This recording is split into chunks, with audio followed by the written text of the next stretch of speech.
블레스크라는 언론이라고 하는데 예. 대통령이 체코를 떠난 21일 김건희 여사와 관련한 여러 의혹을 조명하는 그런 기사를 냈습니다. 체코 언론이. 네. 뭐라고 썼느냐 하면 예. 김건희 여사는 영부인다운 우아함도 있지만 탈세나 표절 등의 의혹도 가지고 있다.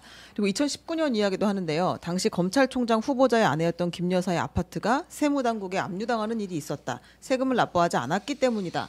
논문 표절 의혹에 대해서도 얘기를 하는데 문제 없다고 판단을 했다. 그런데 이제 표절방지조사위원회가 무혐의로 판단했지만 여러 대학의 학자 16명으로 구성된 검증단이 논문 표절 흔적이 있다라는 반대 의견을 냈다. 그리고 도이치모터스 주가 조작 이야기도 여기서 나옵니다. 네. 김 여사는 혐의가 제기된 다른 인물들과 함께 10억 원을 챙긴 것으로 추정된다.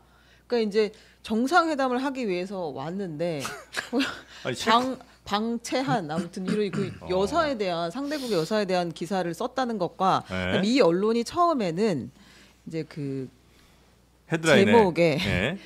사기꾼이라는 표현을 썼었다고 하네요. 그런데 이제 그거를 나중에 삭제를 하고 기사 제목을 좀 바꿨다라는 보도도 우리한테 있었어요. 그러니까 이게 저는 이제 한 두 가지가 좀 그런데 하나는 그래도 이게 해외에서 온 정상에 관한 뉴스를 이렇게 쓰기도 하는 게 하나 좀 이상한 것 같기도 하고 그리고 다른 나라의 영부인에 대해서 이렇게 자세하게 취재를 해갖고 이 사람들이 보도를 하기도 하나? 네, 과거에 영국에서도 그랬어요. 2023년 11월 영국 순방했을 때도 네. 영국의 일간지가 이렇게 이번에 체코만큼 블레스크만큼은 아니었지만 네. 김건희 여사의 데일리 메일이라는 언론사에서 네. 경력 위조와 주가 조작에 대해서 보도했습니다.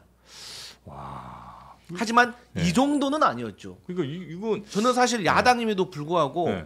기분 나쁘더라고요. 조금 약간 외교 결례로 볼 수 있는 거 아까 우리 한동훈 대표도 하고 이거 기분 나빠하고 이상한데. 그러니까 이런 거에 대해서 어떻게 뭐, 근데 뭐 나라 대 나라로 뭐 항의하기도 좀 글쎄요, 그렇고. 뭐 저도 예. 이게 대부분 그 제가 처음에 출입할 때 순방도 많이 가고 했지만 예. 현지 언론에서는 예.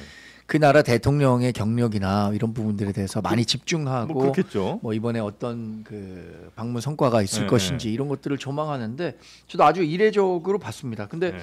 이 블레스크라는 매체의 특징에 대해서 제가 찾아보지 못했지만 네. 아마 뭐 어떤 그 정치적 성향도 좀 있는 매체 아닐까요? 아 근데 최대 일간지예요. 아니 블레스크가 무슨 야당지도 아니고. 그래요? 최대 58만 부가 팔렸다니까요. 이 블레스크가 거의 1등지예요. 그런데 이 관련해서 뭐 네. 우리 정부에는 일종의 좀 결례가 될 수도 있기 때문에 아마 대통령실이든 우리 외교부든 정정 보도를 요청했겠죠. 네, 뭐 네. 정정 보도 결과 뭐 지금 말씀하신 처음에 등장했던 뭐 사기꾼이라든가 거짓말이라든가 이런 표현은 빠진 걸로 알고 있는데 어떻게 보면 외교 상대국에 대해서 이렇게 뭐 결례라고도 볼 수 있는 건 아닌가 싶어요. 근데 물론 언론의 자유가 있으니까 네. 뭐 기사를 게재하고 말고는 그쪽에서 판단하겠지만 하여튼 유감스러운 보도입니다. 네. 체코를 방문 중인 윤석열 대통령이 페트르 피알라 체코 총리를 만나서 원전 협력 방안을 담은 양해각서 13건을 체결했습니다.